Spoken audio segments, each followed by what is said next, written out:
आपका निशु जी के साथ कैसा रिश्ता रहा है? बहुत अच्छा, बहुत अच्छा। ये मैंने सुना दोस्ती वाला। अक्सर सासों के साथ नहीं होता, लोगों नहीं का होता, सुना नहीं है। होता। असल में हम दोनों आर्टिस्ट हैं और वो भी काम कर चुकी हैं, वो भी समझती थी, तो वो मेरे साथ फ्री बड़ी थी। अच्छा। और मजाक वजाक करना, शुगर लगाना, उन्हें नहीं पता था कि मैं उन्हीं का घर लूट लूंगा। उन्हें इन चीजों का पता नहीं था, बस वरना मेरे साथ फ्री ना होती। वरना फ्री ना होती। पहले से दोस्ती थी। हाँ, वो मतलब पहले सेट पे ही होगी थी ना, इंडस्ट्री वगैरह वो तो में, मैंने दिल में सोच लिया था ना, कुड़ी लेनी है। अच्छा, वो तो अलग बात है। अच्छा, एक सवाल मैं आपसे भी पूछूंगी, बाबर जी से भी पूछा, शान भी किसी दिन आएंगे तो पूछूंगी, उनसे भी, साउथ जी से भी पूछा कि भाई जब हीरोज पाकिस्तानी फिल्मों में जब गाना हो रहा होता था तो एक हीरोइन खूबसूरत सी, कर्वी सी, टाइट कपड़ों में, मेकअप में डांस कर रही है आपके इर्द, आप लोगों को गुस्सा क्यों चढ़ा होता था? मुझे तो नहीं चढ़ा, मैं तो पूरा डांस करता था साथ। आप साथ डांस करते थे? मुझे तो नहीं होता था। आपने नहीं किया वो गंडासा वाला? नहीं। अच्छा, आपने तो एक्चुअली हर फिल्म में डांस किया। मेरे एक प्रोड्यूसर थे जिनका ये था कि हमारा हीरो डांस नहीं करेगा। मैंने कहा नहीं, मैं तो डांस करूंगा। आपका तो डांस वो कहते हैं जी हम अपने हीरो से डांस ही नहीं करवाते। अच्छा। मैंने कहा जी आप नहीं कराएंगे, मेरे गाने खराब होंगे। आप बकायदा आप इस चीज को देख के गाना करते थे कि मेरी तो पहचान है डांस। मैं पहले पूछता था मेरे गाने कितने हैं। अच्छा। मुझे तो डांस का बहुत शौक था। आपकी फेवरेट जिस गाने में मेरा डांस नहीं होता था मैं उसमें भी कर देता था। एक सिचुएशन नहीं है मैं उसमें भी दो एक्शन तो करा दे अशरफ साहब, 2 एक्शन तो। आपकी फेवरेट डांसर कौन है? हाँ? आपकी फेवरेट डांसर कौन है जो आपके साथ जेल करती थी? देखें, रीमा तो इन सबसे अलग। Reema is a brilliant dancer, इनसे तो कोई नहीं। yes. उनके बाद अगर कोई डांसर जिससे मैंने, मतलब रीमा जी के साथ भी मैंने काम किया और बड़ा लकी हूँ कि उन्होंने मुझे, शायद किसी लड़के को ये कहा हो, लड़कियों से तो वो आगे ही थी, किसी लड़के को भी मेरा ख्याल है उन्होंने ये बात नहीं की। मैंने उनके साथ एक फिल्म की थी, उसमें एक गाना था, वो गाना चला, हम इकट्ठे स्टूडियो में देख रहे थे, अभी फिल्म रिलीज नहीं होती तो गाने हम देखा करते थे डबिंग में। तो देख के मुझे कहती हैं, मुझे अफजल ही कहती हैं, अफजल बहुत अच्छा किया तुमने। अब उन्होंने एक बात की कि वो जो तुमने जर्क लिया ना, वो जो 4 पीसों की, तो वो मुझे पता ही नहीं था उन्होंने क्या किया। उन्होंने जब बताया मुझे पता, कहती मेरी वो लिट थी ना, उसमें वो थी, वो मैं नहीं कर सकी। मैंने दोबारा गाना देखा, मुझे पता चला कि नहीं।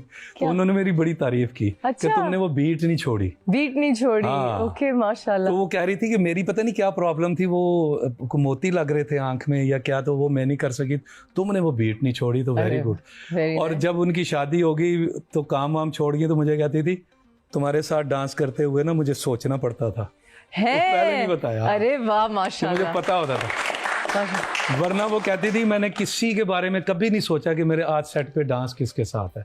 ये 2 बातें उन्होंने मुझे की, मेरे लिए बड़ा एजाज है। और उसके बाद अगर मुझे किसी के साथ मजा आता था तो वो नरगिस जी है, बहुत मजा आता था। नरगिस कमाल आर्टिस्ट है। अच्छा। और हम इतना सिंक्रोनाइज डांस करते थे ना, इतना सिंक करते थे, जो एक्शन मुझसे नहीं होता था तो वो कहती थी आप चेंज करा लो, मैं चेंज कर लेता था। जो उनके साथ हमने सिंक करना होता था तो मुझे मुश्किल लगता था ना, तो वो चेंज करवा लेती थी। जो उनको नहीं लगता था कि यार ये मुझे मजा नहीं आएगा, वो चेंज करवा लेती। आपकी केमिस्ट्री एज डांसर्स बहुत मजे की थी। चलते उसमें कई दफा चलते शॉट में पूछती थी अगला एक्शन क्या, मुझे याद नहीं आ रहा। हाँ, हम एक दूसरे को वो हाथ पकड़ के घूमने वाला, क्योंकि ये चीज स्क्रीन पे नहीं नजर आती। नहीं, मुंह राउंड लिया ना, अगला एक्शन क्या था, अब देखे ना, डबिंग तो है नहीं है? अगला एक्शन क्या, मुझे याद नहीं आ रहा, अगला एक्शन याद। कभी मैं पूछ लेता था नरगिस अब इसके बाद क्या करना है, इसके बाद क्या करना है।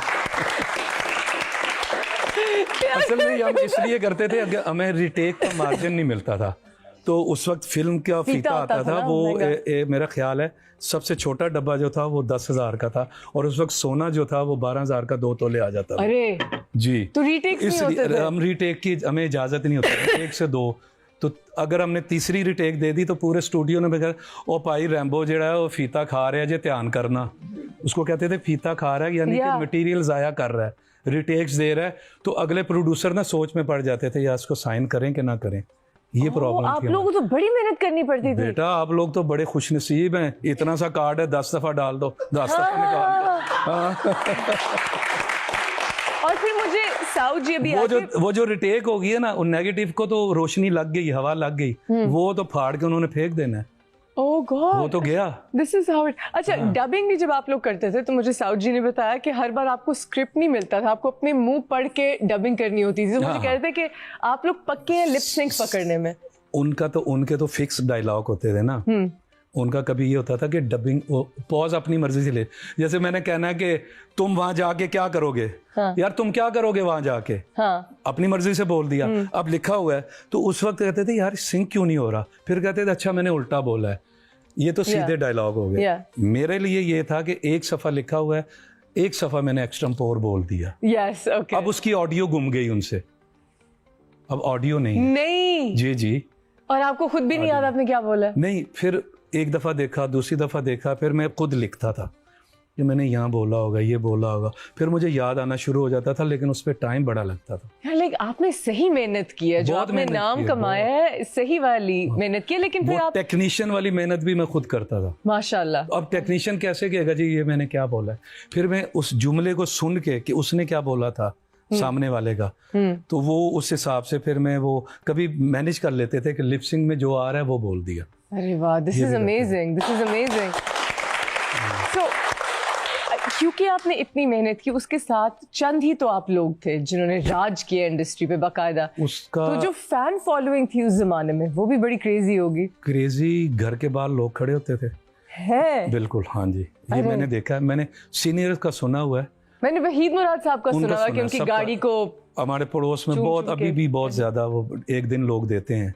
अच्छा। अपनी बैल्कनी में खड़े होके, वही साहब की गली में ही मेरा घर है। अच्छा। गुलबर्ग में।